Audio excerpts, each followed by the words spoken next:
Assalamualaikum warahmatullahi wabarakatuh.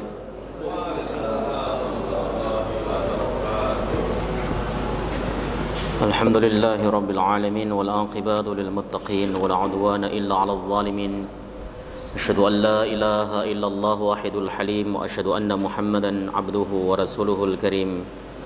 Allahumma shalli wa sallim wa barik ala hadzal nabiyil karim nabiyina Muhammadin sallallahu alaihi wasallam wa ala alihi wa sahbihi wa man tabi'ahu ila yaumiddin.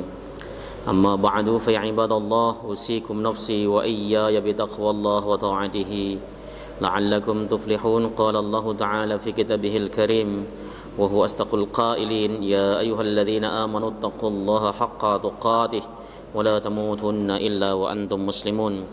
Fa inna ahsanal hadits kitabullah wa khairal hadi hadi Muhammadin wa syarrul umur muhdatsatuha wa kullu muhdatsatin bid'ah wa kullu bid'atin dhalalah. Alhamdulillah, segala puji bagi Allah Subhanahu wa taala, Tuhan semesta alam yang telah memberikan kita nikmatul iman wal Islam wa sihatil badan sehingga kita bisa kembali bermujalasah dalam keadaan sehat wal afiat. Salawat salam mudah-mudahan terus tercurah ke pangkuan Rasulullah Muhammad sallallahu alaihi wasallam beserta seluruh keluarga beliau, sahabat, kerabat dan pengikutnya serta kita semuanya umat beliau, umat dakwah ijabah yang senantiasa istiqamah konsisten dalam menjalankan dan mengerjakan sunnah-sunnahnya hingga akhir masa nanti. Jamaah sekalian yang dimuliakan oleh Allah Subhanahu wa taala, kembali kita akan membaca dan membahas kitab Taisirul Alam Syarah Umdatil Ahkam, hadis nomor 128.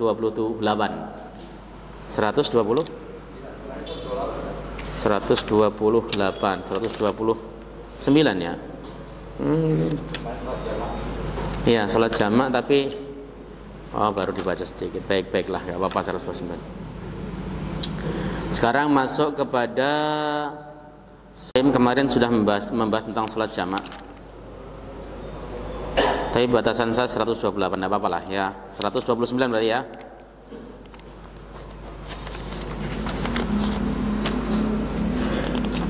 Salat qasar, babu qasris salati fis safari, bab di dalam menjelaskan qasar salat dalam perjalanan. Ya, sekarang kita telah masuk kepada bab qasar. Sebelumnya adalah bab salat jamak. Ya, ada beberapa poin mungkin yang kemarin belum sempat dibahas karena waktunya, yaitu tentang masalah ikhtilaf di kalangan para ulama tentang masalah salat jamak dan kemudian apa saja faidah yang diambil dari hadis tersebut. Tapi secara global kemarin sudah saya singgung juga tentang masalah ikhtilaf tersebut. Sementara faidah juga sudah masuk ke dalam bahasan yang kemarin kita bahas. Kita membahas tentang salat qasar karena istilah jamak itu biasanya gabungan dengan qasar karena dua-duanya merupakan rukhsah di dalam Islam. Jadi sebenarnya syarak itu ada dua, namanya azimah dan rukhsah. Azimah itu ya namanya syarak yang dilakukan dalam keadaan normal, tidak ada keringanan apapun. Misalnya sholat zuhur 4 rakaat, asar 4 rakaat, sholat zuhur dikerjakan di waktu zuhur, asar di waktu asar, itu namanya azimah. Ya, tapi ada namanya rukhsah. Rukhsah itu keringanan. Keringanan itu ya namanya keringanan, sholat zuhur dan asar bisa dijamak, bisa disatukan, atau zuhur dikerjakan cuma 2 rakaat, itu namanya rukhsah. Nah, sholat qasar dan sholat jamak itu dua-duanya sholat rukhsah, bukan azimah. Ya, al-qasru huwa lis-salawatir rubaiyati wa hiya adz-dzuhru wal 'asru wal 'isya'u. Ya. Salat qasar yaitu meringkas salat-salat yang rubaiyah, yang 4 rakaat. Seperti zuhur, asar dan isya. Itu yang bisa diqasar hanya salat-salat rubaiyah. Bukan salat-salat yang selain rubaiyah. Salat 2 rakaat diqasar jadi 1 itu tidak boleh.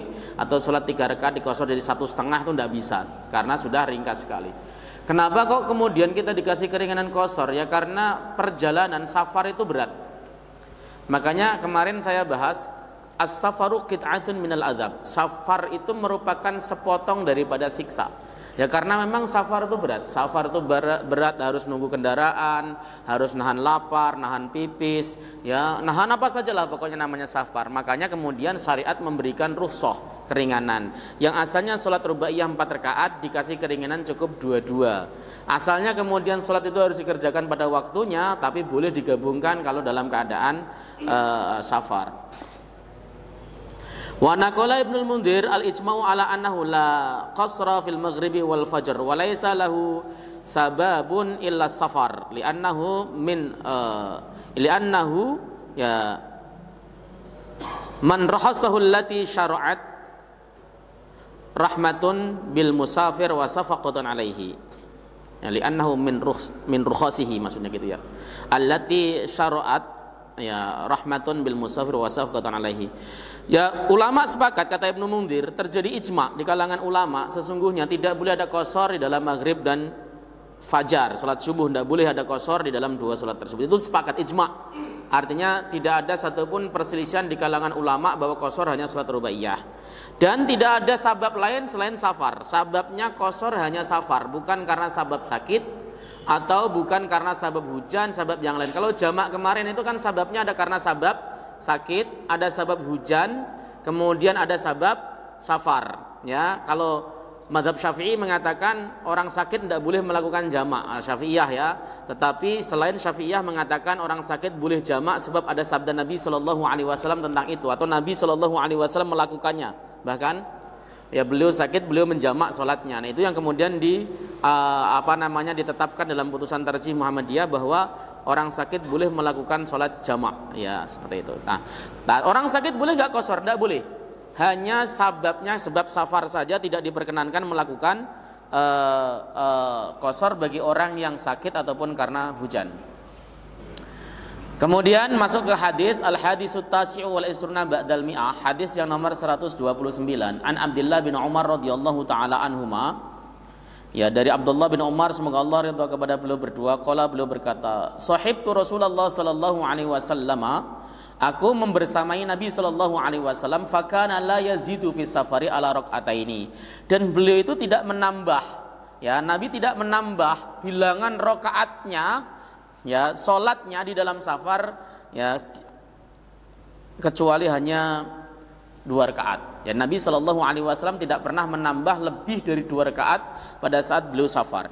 Wa Abu Bakrin, dan Abu Bakar, wa Umar wa Utsman kadzalik, Umar dan Utsman juga demikian. Artinya pada saat safar mereka melakukan sholat qashar. Ini para ulama dalam mazhab 4 sepakat kalau qashar itu merupakan salah satu syariat Nabi Shallallahu Alaihi Wasallam.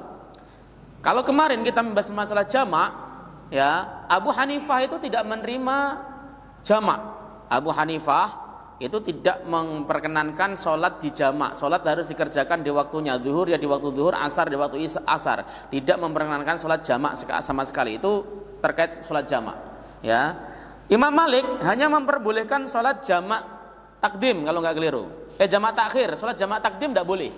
Kalau jamak takhir boleh. Imam Malik bin Anas. Ya, jadi kalau masalah jamak itu ada perselisihan. Tapi kalau qashar tidak ada. Qashar itu sepakat bahwa mengerjakan salat 2 rakaat untuk salat rubaiyah itu diperbolehkan dan dipraktikkan Nabi Shallallahu Alaihi Wasallam dan para sahabat utama.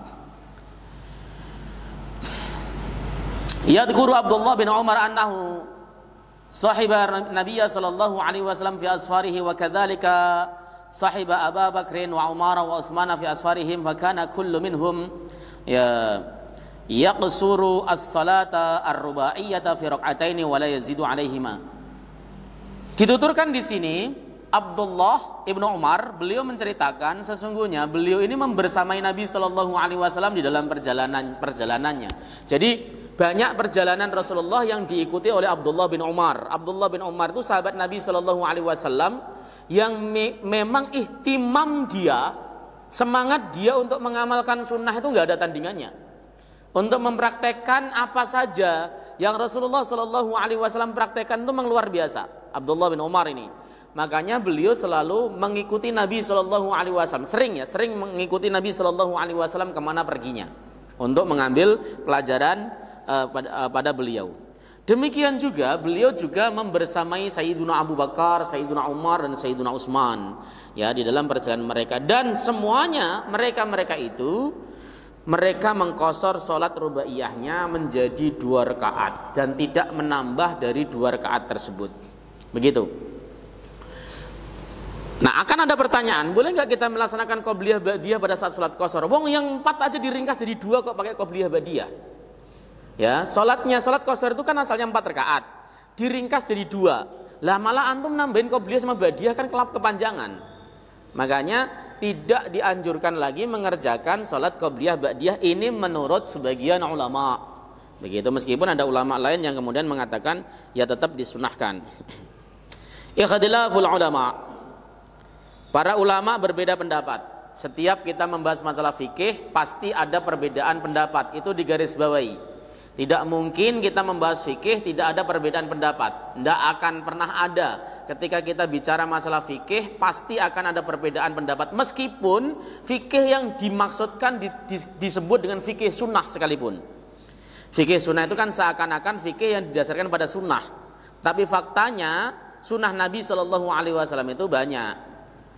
Saya pernah cerita sama antum, sifat sholat ala Nabi karangan Syekh Nasruddin Al-Albani itu bisa jadi hanya sebagian daripada apa yang beliau nukil dari sabda Nabi SAW, bukan menggambarkan seluruh sholatnya Nabi SAW secara utuh. Sebab para ulama punya sifat sholat Nabi, punya kitab namanya sifat sholat Nabi juga, ya.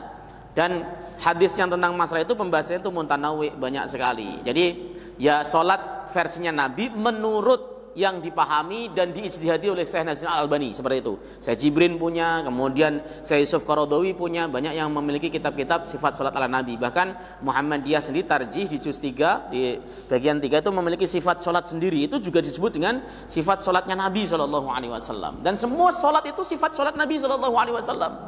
Ya, makanya oleh sebab itu setiap kita membahas fikih apapun bentuknya pasti ada ikhtilaf, ada perbedaan pendapat di sana.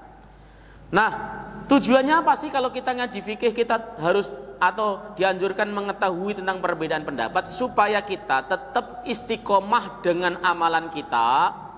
Kita tetap istiqomah meyakini amalan kita ada dalilnya. Bersamaan dengan itu kita bisa insaf, bisa toleran terhadap perbedaan-perbedaan yang ada. Itu tujuannya seperti itu. Ikhtalafal ulama'u fil qasri hal huwa wajibun aw ruhsatun yustahabu ityanuha. Para ulama berbeda pendapat, apakah qasar itu merupakan sesuatu hal yang wajib atau rukhsah yang disunahkan untuk dilakukan. Ini para ulama berbeda. Rukhsah itu wajib, qasar itu wajib atau tidak? Kalau kemarin ketika kita membahas salat jamak, apakah jamak itu wajib atau tidak? Jelas tidak. Bahkan para ulama mengatakan jika kita melakukan suatu perjalanan jauh, nggak repot, nggak masyakot, nggak buru-buru, maka melaksanakan sholat sempurna lebih baik daripada sholat jamak. Meskipun jamak tetap boleh. Alasannya karena safar. Kita melakukan perjalanan jauh. Misalnya ada tugas kerja ke Yogyakarta, misalnya kita perjalanan jauh. Tapi safar kita menyenangkan, istirahat sering, bisa di rest area atau kemudian pas lagi di Jogjanya juga kita kemudian tidak banyak kesibukan, maka melaksanakan sholat tam, sholat sempurna itu lebih bagus dibanding dengan melaksanakan sholat jamak. Meskipun menjamak diperbolehkan. Ya, rata-rata kita tetap mengambil jamak. Kenapa? Ya karena nggak mau ribet. Padahal aslinya kalau sama-sama ditimbang itu ya tetap utama tam jika kondisinya kita betul-betul nyantai, misalnya santai, kita nggak ada kegiatan yang begitu padat, ya bagusnya tetap tam. Tapi kalau kegiatannya padat ya jamak. Berbeda dengan qasar. Qasar itu apakah wajib atau tidak? Fadzahaba al-a'immatu tsalatsatu Malikun wa Syafi'i wa Ahmadu ila jawazil itmam wal qasru afdal. Menurut madhab 3, Malik, Syafi'i, Ahmad, itu diperbolehkan melaksanakan sholat dengan sempurna. Boleh kita safar melakukan sholat sempurna, silahkan. Tapi qasar lebih utama. Nah, ini yang kemudian jarang dipraktekkan orang ketika sampai di Makkah dan Madinah. Rata-rata kalau sampai Makkah dan Madinah mereka pengen melaksanakan sholat tam. Ya boleh, tetapi qashar lebih utama. Dalam kondisi kita misalnya sampai ke Madinah, ya, sampai ke Madinah, sampai hotel misalnya jam 5 dan sebagainya, sholat qashar saja, jamak qashar langsung. Kan diperbolehkan masih. Kenapa? Karena kita di Madinah itu tidak lama biasanya. 4 hari itu sudah masuk di dalamnya perjalanan datang dan perjalanan pulang. Berarti otomatis 2 hari itu melaksanakan sholat jamak terus saja sah. Tapi merasa menyesal atau merasa kita rugi kalau kemudian kita di sana melaksanakan sholat jamak. Tapi pada hakikatnya boleh. Tapi kalau dalam kondisi seperti itu, jam 5 kita datang, prepare dan sebagainya untuk masuk hotel dan sebagainya, maka kita perlu mempraktikkan sholat qashar. Jangan menggunakan sholat tam. Nah, jika dalam keadaan perjalanan jauh, masafatul qasri, kalau diterangkan di dalam kitab ini di bab jamak kemarin belum saya bahas. Masafatul qasri itu adalah 4 farsah. Bukan 4 farsah. 16 farsah. 16 farsah. Itu masafatul qasri. 16 farsah itu sama dengan 4 mil. 4 mil itu kalau di kilometer jumlahnya sekitar 64 kilometer. Ada yang mengatakan 96 kilometer. Seperti itu, ya. Jadi kalau menurut versinya Imam Ahmad itu 64 kilometer. Al-Imam Asy-Syafi'i mengatakan masafatul qasri itu sekitar 83 km atau 80-an kilometer. Kemudian mayoritas ulama mengatakan mayoritas 72 km. Jadi Imam Ahmad boleh. Yang tidak pakai batasan kilometer hanya Syekhul Islam Ibnu Taimiyah, tidak pakai batasan kilometer. Tetapi pendapat beliau ini menabrak atau menentang mayoritas ulama, terutama al-madzhab al-arba'ah. Ya. Tapi pendapat beliau ini diterima atau diambil dari madhab Zuhiri, berarti Daud az-Zuhiri. Baik, saya lanjutkan ke qashar. Jadi sholat qashar itu apabila kita melakukan perjalanan sudah masafatul qasri, sudah sejarak sekitar 16 farsah atau setara dengan 80 kilo, baru kita boleh melakukan sholat qashar. Kalau kurang, tidak boleh kita melakukan qashar. Kita sholatnya kurang, itu tidak boleh melakukan sholat qashar. Nah, namun wadhabu Abu Hanifah ila wujubil qasri. Menurut Abu Hanifah itu memilih atau berpendapat bahwa qashar itu wajib. Jadi kalau kita safar, Abu Hanifah itu nggak boleh nggak memperbolehkan menjamak sholat. Seluruh hadis yang berkaitan dengan jamak sholat dalam hadis Sahih Bukhari, Sahih Muslim, Sunan Abu Dawud, Sunan Nasai itu dipahami oleh Abu Hanifah sebagai jamak suri. Jamak suri itu pelaksanaannya adalah melaksanakan salat duhur di akhir waktu dan salat asar di awal waktu. Itu pemahaman Abu Hanifah. Tapi Abu Hanifah mewajibkan qashar kalau kita safar. Kita safar nih, ya, ke Bandung sudah ada belum 80 kilo? Lebih ya? Ke Bandung misalnya kita safar, kita boleh nggak melakukan qashar? Kalau versi mazhab 3 boleh dan itu utama. Tapi Abu Hanifah wajib, kalau nggak dosa, karena itu rukhsah, wajib mengambil rukhsah kata beliau. Wa nasarahu Ibnu Hazm wa qala inna fardal musafir rak'atan. Dan Ibnu Hazm menolong pendapatnya atau mendukung pendapatnya Abu Hanifah. Ya, beliau mengatakan sesungguhnya kewajiban musafir itu cuma 2 rakaat.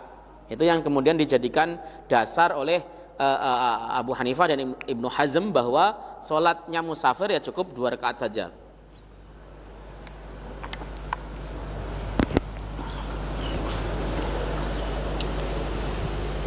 Wa adillatul mujibinil qasri mudawamatun Nabi sallallahu alaihi wasallam alaihi fi asfari.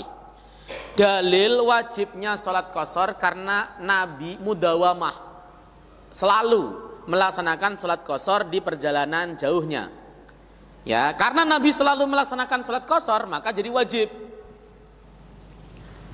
Jadi ulama itu di dalam mengambil istimbat hukum dari fi'lun Nabi itu beda-beda, Pak.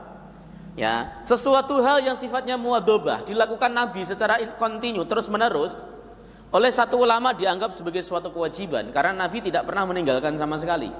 Oleh satu ulama lagi tidak disebut sebagai kewajiban tetapi disebut sebagai sunnah muakkadah. sunnah muakkadah, ya seperti itu. Kenapa alasannya? Ya karena itu bentuknya rusak. Begitu contohnya. Atau contoh lain, sholat jamaah. Nabi itu sepanjang hidupnya tidak pernah melakukan sholat munfarid, sholat sendirian, selalu sholat jamaah. Rutinitas Nabi ini lalu dijadikan salah satu dalil dalam mazhab Ahmad bahwa sholat jamaah hukumnya wajib karena selalu dikerjakan Nabi SAW. Nabi tidak pernah berhenti melaksanakan sholat jamaah atau terus, artinya selalu melaksanakan sholat jamaah sampai beliau wafat. Rutinitas Nabi ini dijadikan dalil oleh mazhab Syafi'i. Imam Syafi'i mengatakan bahwa sholat jamaah itu hukumnya adalah adalah sunnah muakkadah, bukan fardu ain. Ya, hanya sunnah muakkadah karena Nabi SAW bersabda sholatul jamaati afdalu. Jadi kata afdalu itu menunjukkan bahwa sholat jamaah hanya lebih utama, tidak menunjukkan wajib. Kalau wajib pasti tidak menggunakan kata afdalu. Tarjih Muhammadiyah kalau dalam HPT juz 3 itu memilih pendapat bahwa sholat jamaah itu hukumnya sunnah muakkadah, tetapi dalam tanya jawab Islam yang 10 jilid itu di jilid berapa saya lupa, itu jilid 6 apa jilid berapa, itu mengatakan hukumnya fardu ain. Jadi ada dua keputusan, tetapi kalau di dalam HPT-nya mengatakan itu sunnah muakkadah. Nah di sini sama, karena Rasulullah SAW itu mudawamah, terus menerus kontinu mengerjakan sholat qashar, maka Abu Hanifah berpendapat bahwa itu wajib. Wa ujiba bi annal fi'la la yadullu 'alal wujub indal jumhur.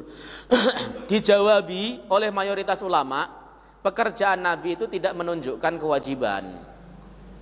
Sesuatu hal yang dilakukan rutin oleh Nabi itu tidak menunjukkan kewajiban. Begitu, itu memang kaidahnya jumhur memang begitu.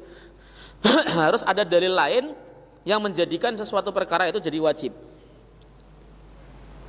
Wasdadallu aidan bi hadis Aisyah fi sahihain. Mereka berdalil lagi dengan hadis Aisyah dalam Sahih Bukhari Muslim, furidat as-salatu raka'ataini wa akirrat salatu safari wa utimmat salatul hadari. Ya, diwajibkan salat itu 2 rakaat. Ya, ditetapkan salat safar dan kemudian disempurnakan, dikosor maksudnya, dikosor pada salat safar dan disempurnakan pada saat salat hadar, salat yang ada di rumah. Ya, itu pakai dalil yang digunakan mazhab Abu Hanifah. Ya, wa ujiba anhu bi ajwibatin. Para ulama kemudian menjawabi itu dengan banyak jawaban. Wa ahsanuha anna hadza min kalami Aisyah wa lam yarfa ila Nabi sallallahu alaihi wasallam, dan yang paling bagus jawabannya adalah bahwa perkataan ini adalah perkataan Sayyidah Aisyah, bukan sabda Nabi. Kita tahu bahwa perkataan sahabat itu bukan dalil menurut mayoritas ulama. Di dalam kitab Jam'ul Jawami, salah satu kitab usul fikih, itu dikatakan bahwa fi'lus sahabat, qaulus sahabah itu laisa bidalil, bukan dalil. Dalil itu ya qala Allah wa qala Rasul, itu dalil. Qala sahabat itu tidak dalil. Makanya oleh Imam Syafi'i, pendapatnya Abu Hurairah pribadi tidak dijadikan sebagai dalil. Apa contohnya? Abu Hurairah itu periwayat hadis dalam Sahih Bukhari yang mengatakan bahwa idza walagol kalbu ina ahadikum, tatkala wadah dari salah satu kalian itu dijilat oleh anjing, maka siramlah dengan 7 kali basuhan, yang salah satu dicampur dengan debu atau tanah. Itu hadis sahih riwayat Bukhari dan Muslim. Riwayatnya siapa? Abu Hurairah. Tapi Abu Hurairah itu memiliki fatwa. Dia berfatwa bahwa kalau ada wadah dijilat anjing cukup diguyur air 3 kali tanpa dicampur debu. Fatwa ini diambil oleh Abu Hanifah karena Abu Hanifah mengatakan bahwa qaulus sahabat itu dalil. Maka diambil dalil tersebut bahwa Abu Hanifah mengatakan, mazhab Abu Hanifah, apabila dijilat anjing cukup basuh dengan air 3 kali. Cukup sesuai dengan fatwa Abu Hurairah, sebab Abu Hurairah itu yang meriwayatkan hadis, masa nggak tahu sih tentang hadis tersebut? Kalau sudah berfatwa berarti dia sudah meramu hadis tersebut. Itu pendapat Abu Hurairah. Itu ditolak oleh Imam Syafi'i. Imam Syafi'i mengatakan bahwa perkataan Abu Hurairah bertentangan dengan hadis sahih meskipun diriwayatkan sendiri oleh Abu Hurairah. Ketika ada perkataan sahabat bertentangan dengan hadis sahih, maka perkataan sahabat harus ditolak, tidak boleh diterima. Nah itu yang salah satu kenapa kok fikih itu sering berbeda, karena mereka memiliki pisau bedah yang berbeda-beda. Ya, ada yang menerima perkataan sahabat itu sebagai dalil, ada yang tidak menerima sama sekali seperti jumhur ulama ya, seperti Al-Imam Syafi'i itu enggak menerima qaulus sahabat sebagai dalil. Dalil nas ya Al-Qur'an dan sunnah Nabi sallallahu alaihi wasallam. Nah, ini perkataan Sayyidah Aisyah. Karena perkataan Sayyidah Aisyah itu dianggap ijtihad sahabat. Ijtihad sahabat itu bisa benar dan bisa salah. Namanya juga manusia. Ijtihad sahabat. Kalau ada ijtihad sahabat bertabrakan dengan nas, maka ijtihad sahabat itu tidak bisa dipakai. Kecuali perkataan sahabat atau perbuatan sahabat lalu disandarkan kepada Nabi. Apa contohnya? Sayyidina Ali dalam Sahih Muslim, beliau pernah minum sambil berdiri, lalu dia berkata, hakadha ra'aitu Rasulullah sallallahu alaihi wasallam yashrab. Demikianlah aku melihat Rasulullah itu minum sambil minum seperti ini, artinya sambil berdiri. Itu berarti Sayyidina Ali melihat Rasulullah, lalu Sayyidina Ali bersabda, itu namanya hadis fi'lunya Nabi. Ya. Jadi kalau itu disandarkan kepada Nabi, maka itu menjadi dalil. Contoh lagi, Abu Hurairah ketika beliau jadi imam salat, dia membaca bismillah dengan kencang, bismillahirrahmanirrahim sampai waladhdallin. Selesai salat beliau mengatakan, inni asbahu ya bikum min salatin Nabi sallallahu alaihi wasallam. Aku adalah orang yang paling serupa dengan salatnya Nabi sallallahu alaihi wasallam di antara kalian.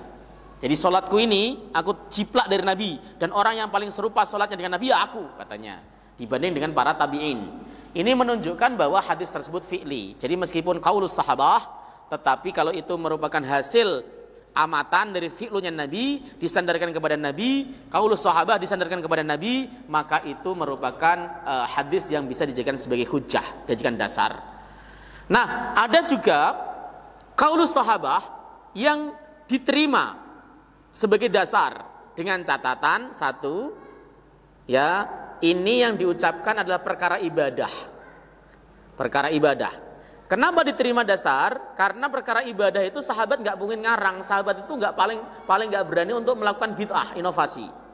Makanya pasti didengar dari Rasulullah Sallallahu Alaihi Wasallam.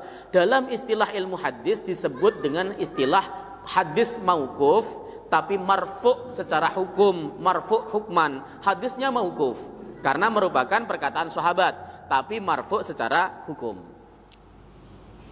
Nah, di sini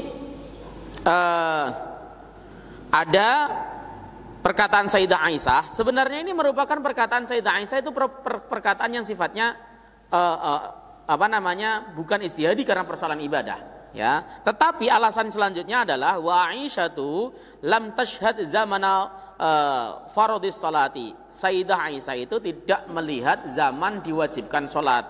Karena Sayyidah Aisyah di nikah Nabi Shallallahu Alaihi Wasallam itu di Madinah, sholat diwajibkan pada saat Nabi masih di Mekah, 3 tahun masih di Mekah, baru kemudian hijrah ke Madinah.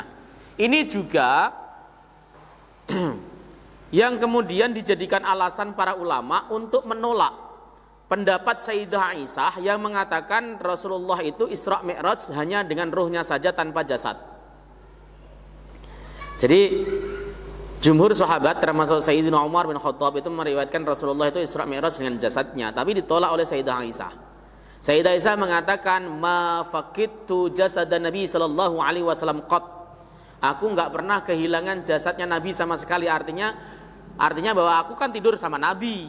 Nah, aku enggak pernah kok kehilangan jasadnya Nabi, tubuhnya ada di sampingku kok. Kalau dia Isra Mi'raj dengan jasadnya, pastilah jasadnya itu enggak bersama dengan diriku. Pendapat ini ditolak oleh Ibnu Abdul Bar, mengatakan ini pasti palsu, bukan perkataan Sayyidah Aisyah. Kenapa? Karena Sayyidah Aisyah itu bersama Nabi, tidur bersama Nabi pada saat Nabi di Madinah. Sementara peristiwa Isra Mi'raj itu terjadi di rumah Ummu Hani, ya, dan terjadinya di Mekah. Jadi kalau ada ucapan saya bersama Rasul dan tidak pernah kelepasan jasadnya sama sekali, maka ungkapan itu dianggap sebagai palsu. Seperti itu ya.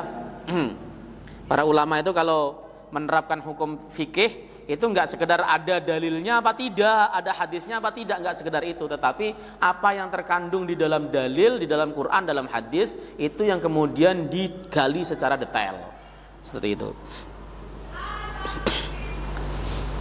Amma adillatul jumhuri, adapun dalil-dalil jumhur ulama ala adami wujubil qasri fa qauluhu ta'ala, atas tidak wajibnya qasar adalah firman Allah, "Falaisa 'alaikum junahun an taqsuru minas shalah." Ini dalilnya.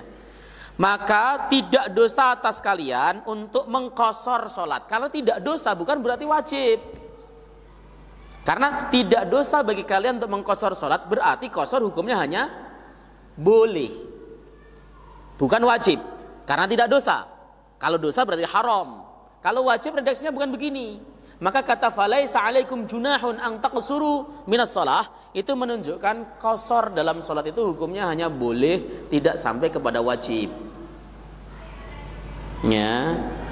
Jadi ini ngambil dalil dari Al-Qur'anul Karim. Juga gini Pak, saya juga pengen memberitahu Bapak bahwa sekalipun kalau dia bertabrakan dengan Al-Qur'an, maka hadis sahih ini tidak boleh diamal. Ya, hadis sahih seandainya ada, dia bertabrakan dengan Al-Quran, maka hadis sahihnya tidak boleh diamal. Contoh, saya contohkan satu. Nabi mengatakan, "Idza sami'a ahadukum an-nidaa, ya, wal inna'u fi yadihi fala yadha'u hatta yaqdiya hajatah minhu." Tatkala salah satu di antara kalian mendengar suara adzan dan di tangan kalian masih ada wadah makanan, jangan kalian letakkan sehingga kalian menunaikan hajat darinya. Hadis ini dinyatakan sahih oleh Syekh Nasruddin Al-Albani dalam Sahih Abu Dawud, ya, dan disahihkan oleh para ulama yang lainnya. Tapi ada yang komentar hadis ini dhaif. Jadi ikhtilaf di dalam kesahihan dan kedhaifannya. Seandainya hadis ini sahih, kita terima bahwa ini hadis sahih, maka ihtimalnya adalah ada banyak ihtimal. Yang pertama, yang dimaksud adzan di sini adalah adzannya Bilal bin Rabah, yaitu adzan pertama, bukan adzan kedua. Ya, bukan adzannya Abdullah ibnu Ummi Maktum. Ya. Yang kedua, ini kata Al-Imam Al-Munawi di dalam kitab Faidul Qadir. Beliau mengatakan bahwa dipahami ketika terjadi adzan, dia itu ragu apakah subuh sudah masuk atau tidak. Dia nggak yakin kalau subuh sudah masuk, maka dia masih boleh makan. Ini terjadi di kita. Masjid yang memiliki jam digital model seperti ini, jam digital ini kan harus selalu dikalibrasi toh ya, harus selalu dicocokin terus kan. Kalau enggak ya dia akan ngelantur sendiri gitu kan. Beda dengan jam handphone. Jam handphone itu otomatis terkalibrasi setiap saat. Nah, biasanya kalau ada orang yang nggak tahu waktu, dia nggak ngerti waktu sholat, yang penting dia bunyi lalu kemudian adzan, ternyata subuh di dalam jam yang ia punya itu masih kurang 2 menit, dia masih boleh makan. Contoh, berdasarkan jadwal imsakiyah yang saya punya, waktu subuh adalah jam 4:28 misalnya. Nah, ternyata dia jam 4:26 sudah adzan. Apakah saya masih boleh makan? Masih boleh. Kenapa? Saya nggak yakin adanya dia benar. Paham ya ini ya? Saya nggak yakin. Apalagi yang kemudian antum ikut putusan Muhammadiyah. Ya, sono udah adzan Allahu Akbar subuh. Nah, antum masih makan gorengan masih boleh, masih 8 menit katanya. Itu yang dimaksud seperti itu kata Al-Munawi. Ya, oke, seandainya tidak, itu enggak. Ini pokoknya adzan subuh, betul-betul adzan. Dia yakin adzan subuh. Maka hadis tersebut tidak boleh dipakai. Karena nabrak ayat suci Al-Quran yang berbunyi kulu washrabu hatta yatabayyana lakumul khaytul abyadu minal khaytil aswadi minal fajar. Makan dan minumlah kalian sampai masuk waktu fajar. Hatta itu lil intiha, sampai. Nih contoh, saya main ke rumah antum sampai pintu, berarti dia tidak boleh melewati pintu. Sampainya masalahnya itu sampai pintu, itu mentoknya di pintu, itu intiha. Jadi kalau masuk fajar, dia masih makan, sudah masuk fajar, batal puasanya berdasarkan Al-Quran. Wong itu kulu wasrobu, perintah makan minum, kemudian ada batasannya sampai waktu fajar. Itu yang harus dipahami, antum pahami. Makanya kalau kemudian sudah ada azan dan antum yakin sudah masuk itu waktu, ya harus mengeluarkan apa yang ada di mulutnya. Itu kata Al-Imam An-Nawawi dalam kitab Majmu' Syarah Muhadzab, harus dikeluarkan. Kalau antum makan maka puasanya batal bil ijma' dengan kesepakatan ulama. Begitu, supaya ngerti, karena kadang-kadang kita nggak paham hadis asal gelundang. Terutama nih jam. Saya lebih percaya jam digital sekarang daripada jam gituan. Serius, saya mending punya jadwal imsakiyah sendiri dan saya pakai jam ini, jam digital, karena jam digital sampai detiknya jam saya dengan jam antum itu sama. Itu serius. Jam handphone ini loh maksudnya. Ya. Dibawa ke Mekah udah berubah sendiri, nggak pakai nyocok-nyocokin.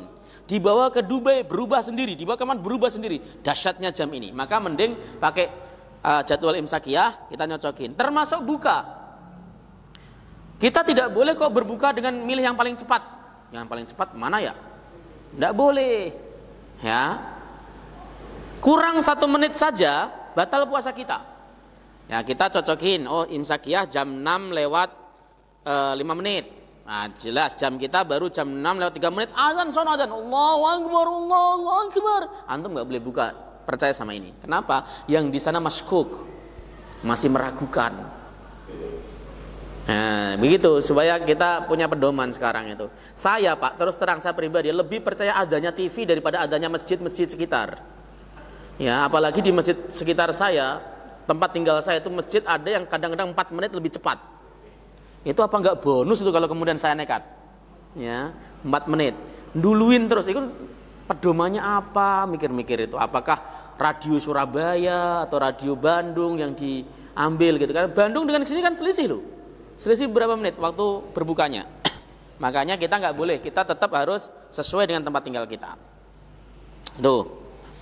Ya, ini hadis, seandainya hadis dari Sayyidah Aisyah tadi diterima sahih, seandainya sahih diterima, itu nabrak Al-Quran, maka harus dibatalkan. Hadisnya mulgha, nggak boleh dipakai. Kenapa? Karena masadirul Islam, sumber hukum Islam yang paling tinggi adalah Al-Quranul Karim.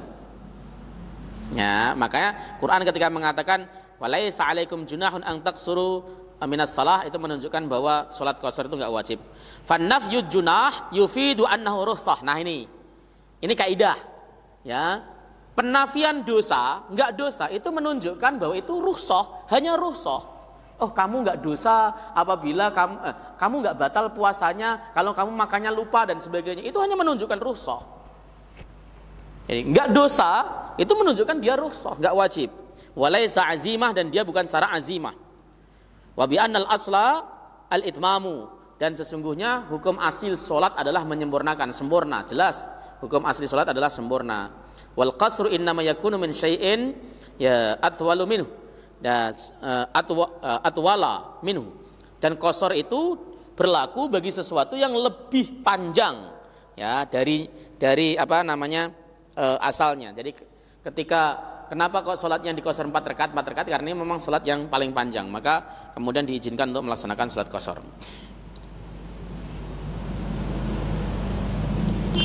Wa bi hadis Aisyah, dan ada hadis Sayyidah Aisyah. Dan hadis Sayyidah Aisyah ini dinisbatkan kepada Nabi, annan nabiyya sallallahu alaihi wasallam kana.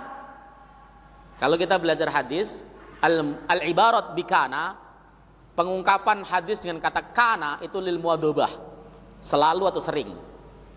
Nabi itu sering ya yaqsuru fis safari, mengqasar salatnya di saat safar. Wa yutimmu, dan juga menyempurnakan. Jadi Nabi itu kadang menyempurnakan, kadang mengqasar. Kadang menyempurnakan, kadang tidak. Begitu. Ya. Yang dilakukan Nabi kadang-kadang begitu tuh boleh kita praktekkan kadang-kadang. Ya, kadang Nabi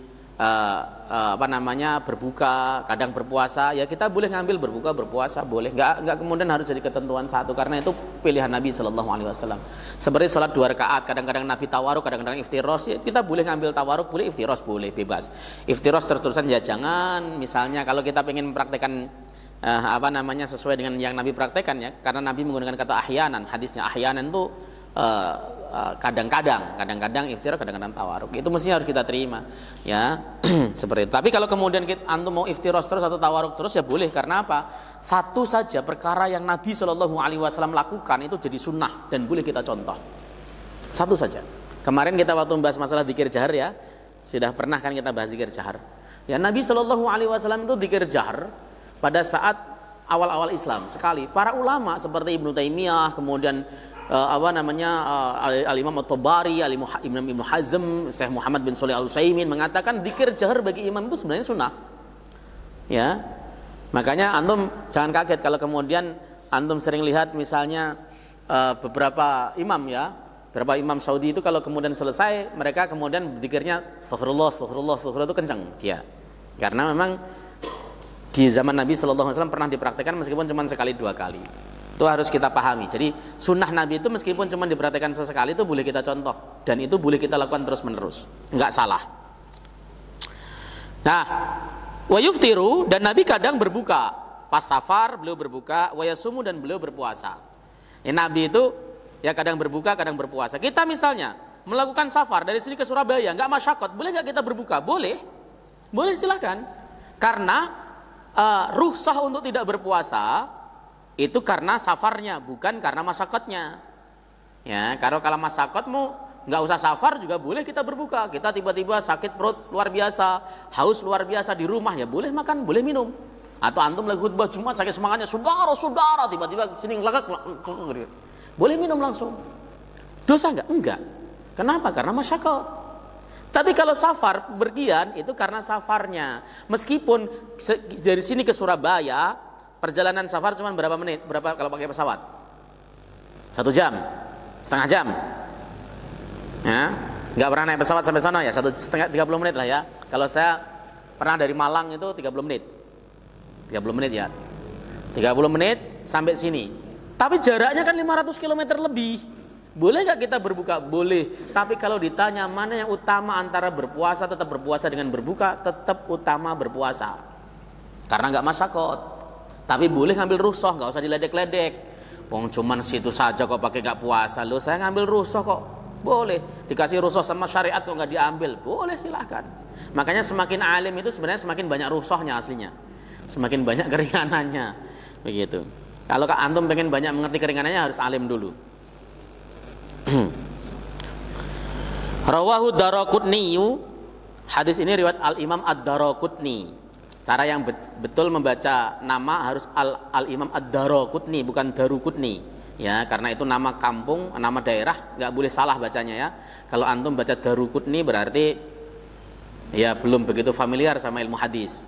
Nama aslinya ada Al-Imam Ad-Daraqutni. Daraqutni itu nama daerah Jakarta, dirubah Jakarta kan nggak mungkin ya Jakarta saja. Sama Al-Imam Ad-Daraqutni. Jadi kalau kita baca hadis misalnya rawahu Daraqutni, Daraqutni bukan Daruqutni.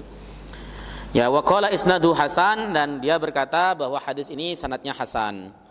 Wa qad ujiba an adillatil jumhur bi anal ayat waradat fi qasri sifah fi salat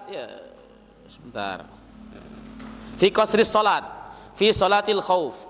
Kemudian madhab Abu Hanifah jawabin. Lah inilah kalau fikih ya jawab-jawaban terus, bantah-bantahan terus.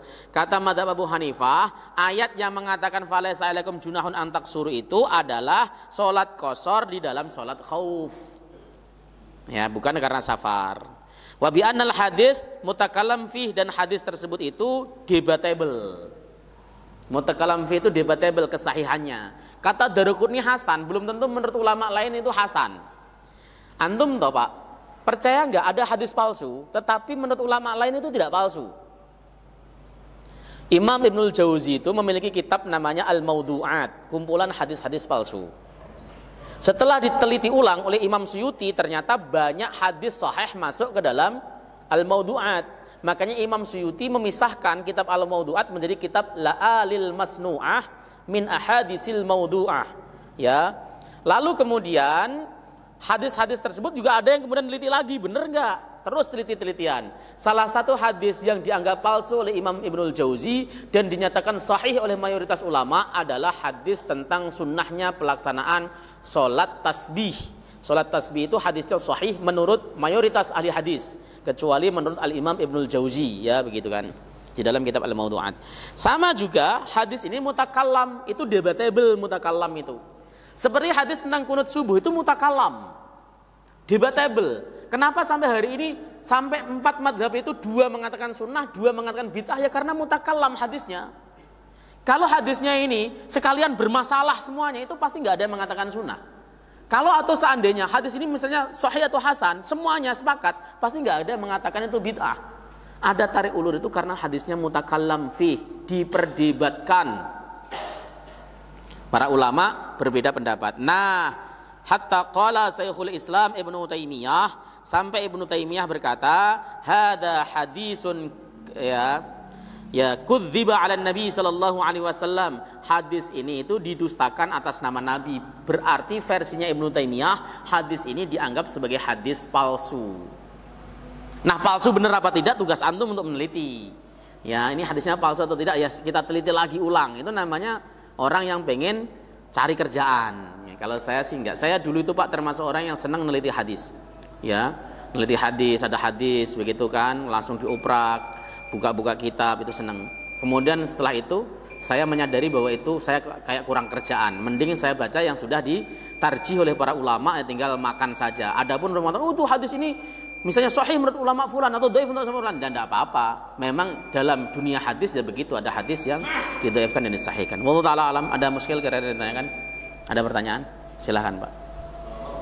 Tadi saya pernah lihat orang dia ada di safar sholat qashar. Dia niatnya qashar tapi ada yang jamaah sholat biasa. Nah, jadi dia nunggu rakaat ketiga dia nyambung salamnya baru, itu gimana? Iya. Sholat jamak dengan orang yang sholat beda itu versinya mazhab Syafi'i boleh ya, boleh sholat qashar diimami oleh sholat isya misalnya, boleh dia isya yang sempurna boleh.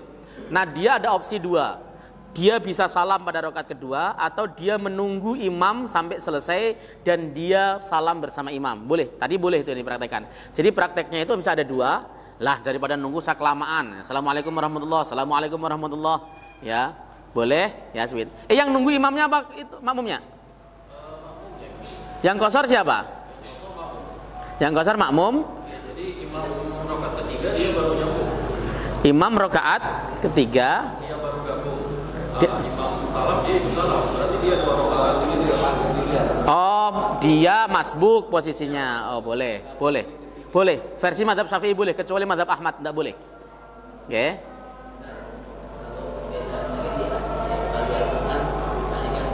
Quran tidak ada perbedaan. Oh, tafsir tidak masalah. Tafsir itu memang ijtihad para ulama. Yang harus kita yakini, Quran di dalam ayatnya tidak ada perbedaan. Allah yang mengatakan afala yatadabbarunal Quran. Walau kana min indi ghairillahi lawajadu fihi ikhtilafan katsira. Apakah kamu tidak pernah merenungi Quran? Seandainya Quran itu bukan dari Allah, pasti banyak perbedaannya. Berarti Quran tidak ada perbedaannya. Mufasir beda menafsirkan satu dengan yang lain, ya wajar. Kenapa? Karena tingkat kemampuan penafsir beda. Contoh, Imam As-Suyuti mengatakan bahwa bumi itu datar. Beda dengan mayoritas ulama yang mengatakan bumi itu bulat. Ya, seperti itu ya. Ya, kalau untuk ukuran sekarang pendapat Imam Suyuti salah. Tetapi dulu ya mungkin benar karena sesuai dengan ijtihad beliau. Gitu Pak. Kalau tafsiran tidak masalah. Ini hadis juga sama, rata-rata mereka berbeda pendapat terkait masalah penafsiran. Ya, hadisnya ada, tapi bagaimana memahami hadisnya itu bisa beda-beda. Itulah muncul perbedaan-perbedaan ulama. Wong hadis yang jelas, sholat jamak itu hadisnya jelas. Sorry, Nabi melaksanakan sholat jamak antara zuhur dan asar. Ya, itu sorry pada saat perjalanan. Sama madhab Hanafi bisa dipahami beda. Apakah madhab Hanafi itu sendirian di dalam memahami itu? Enggak. Madhab Hanafi itu setahu saya mengikuti pendapatnya Abdullah bin Mas'ud radhiyallahu taala anhu. Kemudian Imam Hasan Al-Basri, Imam An-Nakhai itu berpendapat bahwa semuanya tidak ada sholat namanya jamak, beneran nggak ada, namanya jamak suri. Itu penafsiran. Ya, tetapi penafsiran A dan B bisa diuji dari kekuatan dalil mana. Nah, makanya kita kalau mau mengamalkan sesuatu, kita harus milih yang akrab ilal haq, yang mana yang paling dekat kepada kebenaran. Sembari demikian juga kita menghormati penafsiran dia. Makanya kalau kemudian misalnya contoh dalam putusan Tarjih Muhammadiyah kok berbeda dengan sifat sholat Syekh Al-Albani, ya tidak apa-apa. Ya, saya pribadi lebih memilih tarjih. Ya, tetapi ada teman saya mengamalkan sifat sholat Syekh Al-Albani, ya tidak masalah, tidak menjadi soal. Kenapa? Karena apa yang dipilih oleh seorang ulama itu tidak bisa menafikan pendapat ulama lain. Tarjih memilih A itu tidak bisa menafikan pendapatnya Syekh Albani, Imam Syafi'i, Imam Ahmad atau Syekh Wahbah Yuhaili, nggak bisa kemudian kita nafikan. Ya, sahih versi ini, bisa jadi tidak sahih versi yang lain. Itu yang saya sebut, kita tetap kokoh tetapi tetap insaf, begitu. Ya Pak ya. Saya rasa cukup, kita tutup majelis. Subhanakallahumma bihamdika asyhadu an la ilaha illa anta astaghfiruka wa atubu ilaik. Assalamualaikum warahmatullahi wabarakatuh.